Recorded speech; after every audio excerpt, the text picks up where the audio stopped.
a este debate.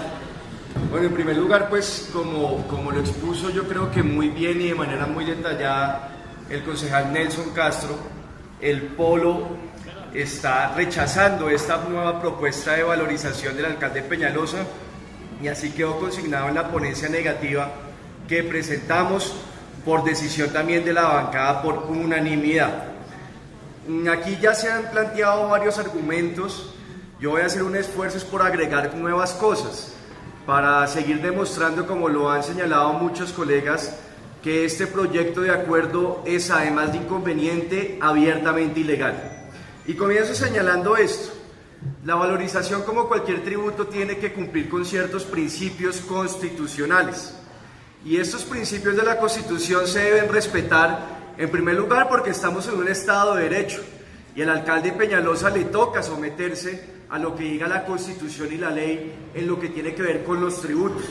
Pero además porque estos principios constitucionales que voy a mencionar son principios cuyo propósito es mejorar el nivel de equidad en un país y en una ciudad como Bogotá, que tiene un grave problema de desigualdad. Recordemos que Colombia es el octavo país más desigual del mundo y esa desigualdad se debe en buena parte a que el sistema tributario está montado para que los que tienen más paguen menos y la mayoría de las cargas tributarias recaiga sobre los sectores populares y sobre las capas medias. Veamos entonces qué principios son relevantes, principios en materia tributaria son relevantes para esta discusión de la valorización. En primer lugar, un principio que todo el mundo menciona, que es el de la progresividad. Un principio que señala algo básico de cualquier democracia, y es que todas las personas tienen que contribuir con la financiación del Estado. El Estado tiene que proveer una serie de bienes y servicios y por supuesto todos los ciudadanos debemos contribuir, pero debemos contribuir, señala el principio de progresividad, de acuerdo con la capacidad de pago de cada uno de los ciudadanos. Y de esta manera los que tienen más, pues pagan más, y los que tienen menos, pagan menos, porque así lo señala la Constitución y es una expresión del principio de igualdad material. La ley debe tratar de manera diferente a personas que están en situaciones distintas entre ellas. Entonces sería inaceptable, como muchas veces sucede en Colombia, que a personajes como Luis Carlos Sarmiento Angulo le cobren menos carga tributaria que lo que le cobren a la familia más humilde de una de las localidades más pobres de la ciudad.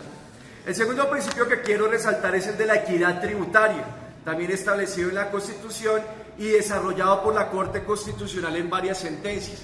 Y este principio de la equidad tributaria señala cómo se deben repartir las cargas, pero además tiene un aspecto que quiero resaltar y es el de la capacidad de pago. La Corte Constitucional en varias sentencias, y particularmente la sentencia C-169 del año 2014, señala que se viola el principio de equidad tributaria, abro comillas, cuando el monto a pagar por concepto del tributo no se define, señores y señoras de la administración, atendiendo la capacidad de pago del contribuyente. La capacidad de pago no es un cuento ahí que se inventan algunos para molestar, no. Esto tiene que ver con uno de los principios constitucionales que deben regir a todos los tributos y en este caso con el principio de la equidad tributaria. Y el tercer principio, rápidamente para entrar ya en materia, que quiero resaltar es el de la certeza en los tributos. ¿Qué significa el principio de la certeza en los tributos? Lo explica muy bien la Corte Constitucional en la sentencia 6600 del año 2015. Señala, abro comillas, el principio de certeza del tributo exige que los órganos colegiados de representación popular fijen directamente los elementos del tributo con suficiente claridad y precisión.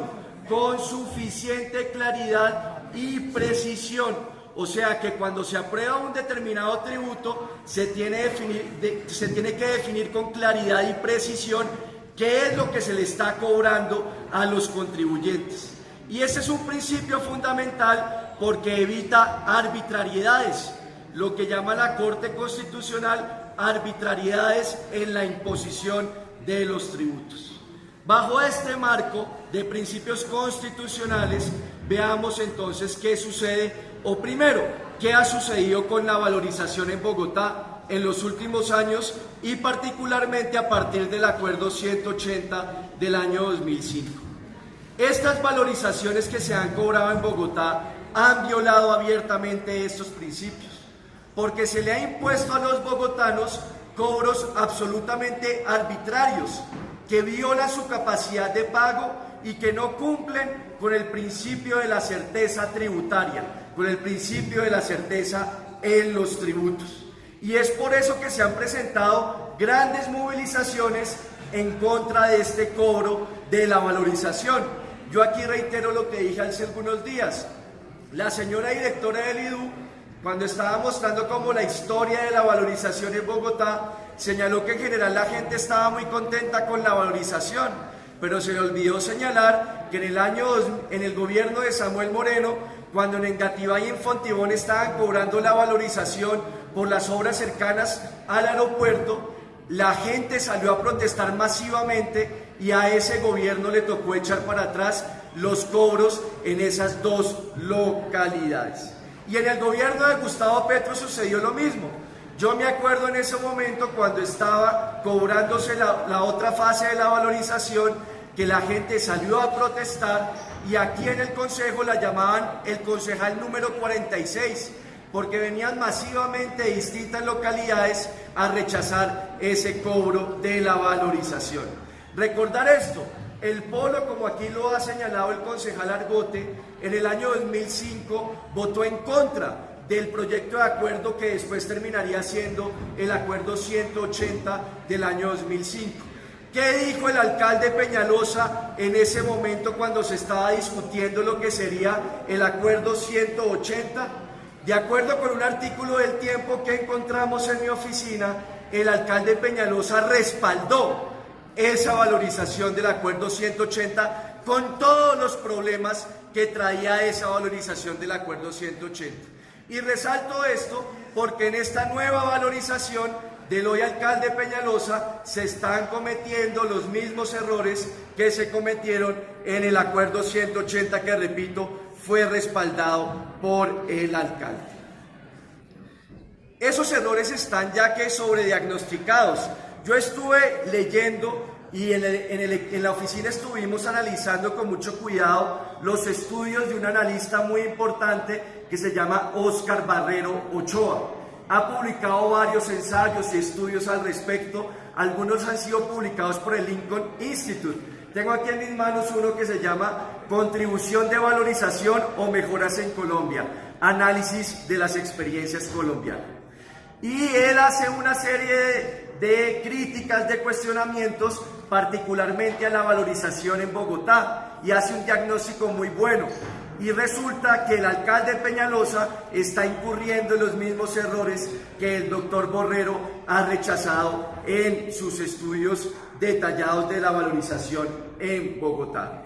Miremos entonces cuáles han sido esos errores que se van a repetir con esta valorización y que termina o tiene como resultado que a la gente le cobren cobros absolutamente arbitrarios e injustos. En primer lugar, dice el doctor Borrero que en Bogotá no se ha tenido bien en cuenta la capacidad de pago de los ciudadanos. Esto el concejal Andrés Forero ha detallado qué es lo que está sucediendo con este proyecto de valorización y cómo este proyecto también viola la capacidad de pago. Recordemos que la capacidad de pago se deriva es una expresión del principio de la equidad tributaria, como lo expliqué ahora con las sentencias de la Corte Constitucional. Y este proyecto no hace un análisis de la capacidad de pago de quienes deberán pagar esa valorización. No lo hace.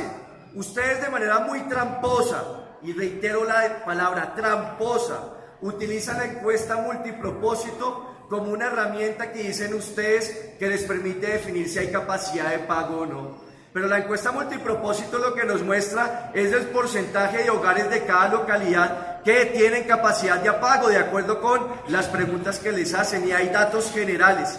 Pero no es una encuesta que sirve para que de manera detallada y para los contribuyentes sobre los cuales va a recaer la valorización nos diga si hay capacidad de pago o no. Óscar Borrero lo que dice en estos estudios es que se tiene que hacer un análisis de la zona de influencia y hay que ir a hacer encuestas en los predios a los que se les va a cobrar la valorización para así establecer si hay capacidad de pago o no. Y esto no es una cosa que sea del otro mundo. De acuerdo con estos mismos estudios, en Medellín hacen estos análisis de la capacidad de pago. ¿Por qué si lo hacen en Medellín no lo pueden hacer en Bogotá para definir de manera concreta? Además por esto, porque la ley señala que el cobro de valorización solo puede tener como límite la capacidad de pago de la gente. Es decir, lo explico en otras palabras, si los costos de las obras sobrepasan la capacidad de pago de la gente, solo se les puede pagar o solo se les puede cobrar, hasta donde llegue su capacidad de pago. Si la obra vale 100 y la capacidad de pago de la gente solo va hasta 70, solo se puede cobrar 70 y los otros 30 se tienen que buscar por otras fuentes de financiación. Pero acá en ningún momento, señora secretaria de Hacienda y señora directora del IDU, se está haciendo ese análisis detallado y por lo tanto esto va a terminar como ha sucedido en los anteriores años, sobrepasando la capacidad de pago de la gente, violando el principio de equidad tributaria. Reitero, la capacidad de pago no es cualquier cosa. Segundo error grave, y voy a detallar algo en esto porque me parece inaceptable que la administración pase de manera tan superficial y agrego de manera tan mediocre el análisis sobre la certeza del tributo. Reitero, ¿qué es lo de la certeza del tributo? Es que los tributos tengan o se defina con claridad qué es lo que se le está cobrando a la gente y además que se defina por qué a la gente se le está cobrando ese monto. Entonces, en el impuesto de renta, de acuerdo con la renta de las personas, se le cobra una tarifa. ¿Y por qué se le está cobrando eso? Porque las personas tienen una renta o las empresas tienen una rentabilidad y sobre ellas el Estado necesita tener una participación. En la valorización, ¿por qué es que se cobra o qué es lo que se cobra? Y esto es muy importante.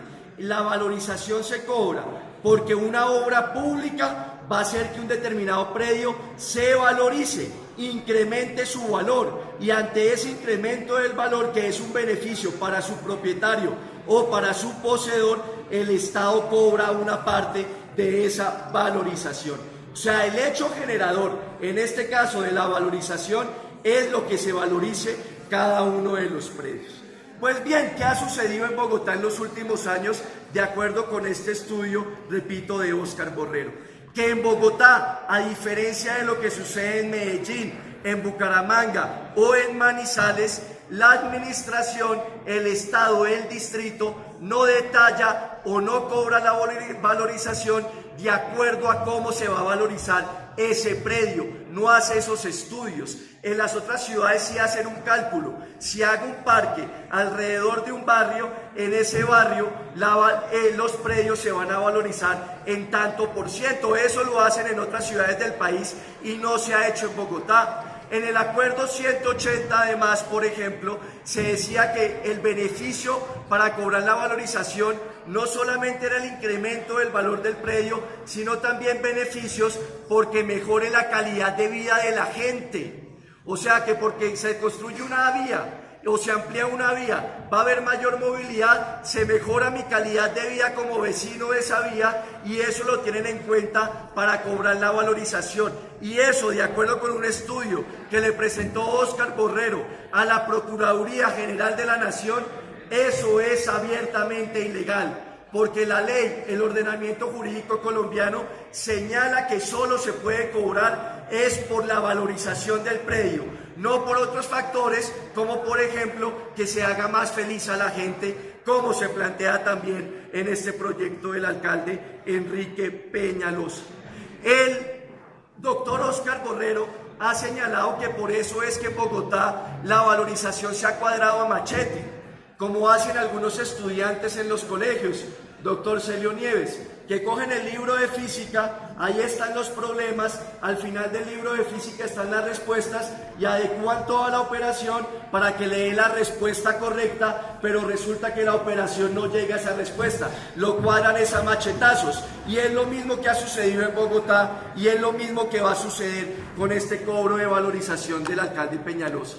Este proyecto, en ese sentido, sobre la certeza tributaria, es más de lo mismo, porque no define con exactitud cuál es el método que va a servir o que se va a utilizar para cobrar la valorización.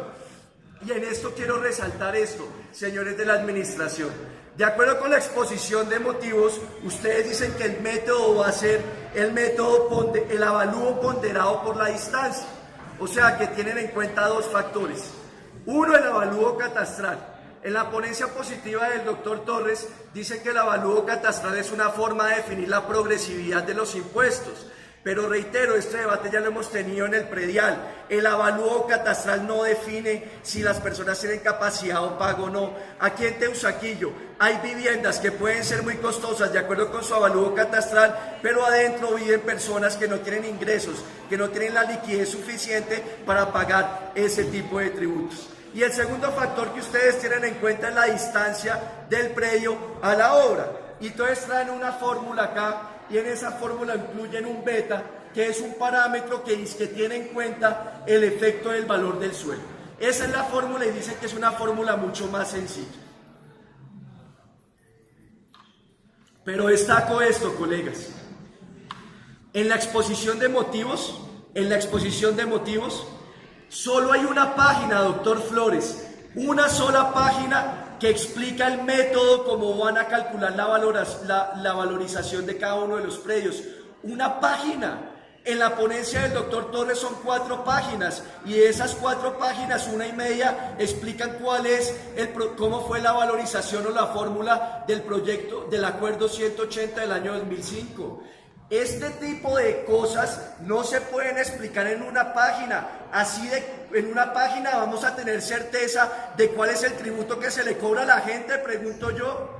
Con esta fórmula explicada en una sola página vamos a entender cómo es que hacen esa ponderación de la distancia para definir cómo es que se valorizan cada uno de los predios, o en 3 páginas o en 4 páginas como lo señala la ponencia positiva. No, respeten a los ciudadanos. Los ciudadanos quieren saber exactamente por qué esa obra, por qué la piscina les va a valorizar en tanto por ciento cada uno de los predios, y por qué les van a cobrar ese monto a cada uno de los ciudadanos.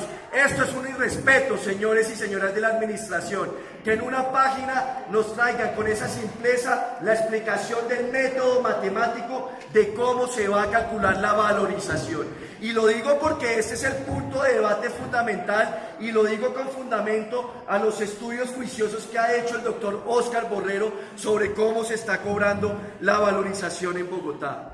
Hay otros métodos para calcular la valorización, hay otros métodos que dan mayor certeza. Voy a poner solamente un ejemplo de lo que hacen en Medellín, en Bucaramanga y en Manizales. El método que se aplica se llama el de doble avalúo. ¿Cómo es el método de doble avalúo? Cogen el avalúo actual de los predios sin que se hayan hecho la obra, 100 pesos. Y después hacen una proyección con cálculos econométricos de cuánto quedaría el valor de ese predio después de que se haga la obra.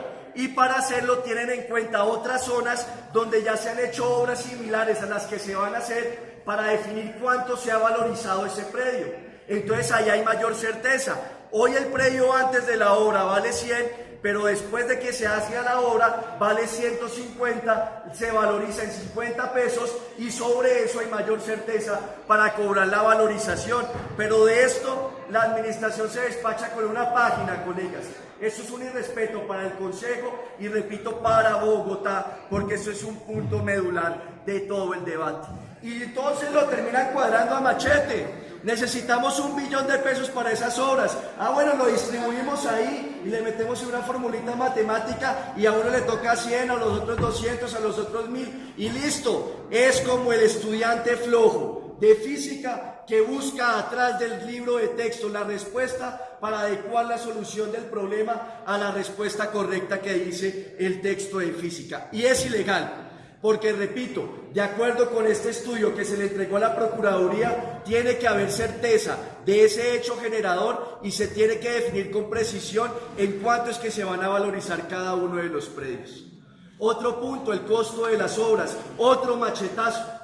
Entonces no nos traen ni estudios preliminares ni nada. Lo del megacentro cultural en la 82, ya aquí lo dijo la Secretaría de Cultura, estamos es por hacer los diseños y mirar a ver exactamente cuánto es el costo de esa obra. Lo calculan a servilleta, cálculos de servilleta, que no son cálculos que tengan en cuenta costos estimativos reales de esos proyectos, y sucede lo del deprimido de la 94, tantas veces criticado en este consejo por varios de los colegas que hacen parte de la coalición de gobierno.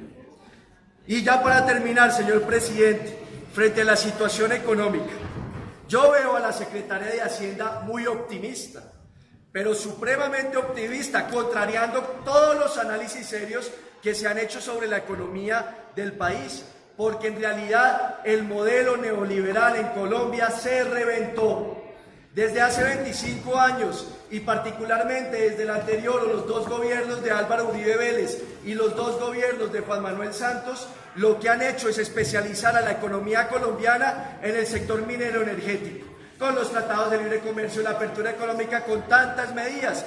Y el modelo reventó como reventó en Venezuela. Tan críticos de Venezuela, y allá se ha aplicado aquí en la práctica el mismo modelo económico de poner a depender la economía colombiana en el petróleo y en las materias primas mineroenergéticas. Y claro, eso como todos esos bienes están sometidos a la especulación financiera, cayeron los precios de las materias primas y la economía colombiana está atravesando por una profunda crisis.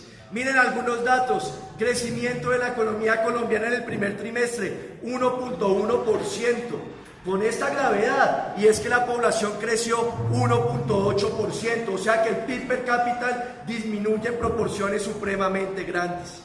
Las proyecciones para el crecimiento de este año, señora Secretaria de Hacienda, las del Banco de la República apenas llegan al 2.1%, y eso ya son optimistas, porque varios analistas señalan que la economía colombiana este año va a crecer por debajo de los 2 puntos. La déficit en la cuenta externa, en las cuentas externas del país, un déficit en la cuenta corriente de capital de 4.5% del PIB, que no se ha recuperado con la devaluación porque no han mejorado de manera ostensible las exportaciones. Y eso se siente, todos estos números que uno da, lo que se siente o el resultado es mayores problemas sociales de la gente, de los estratos populares y de las capas medias.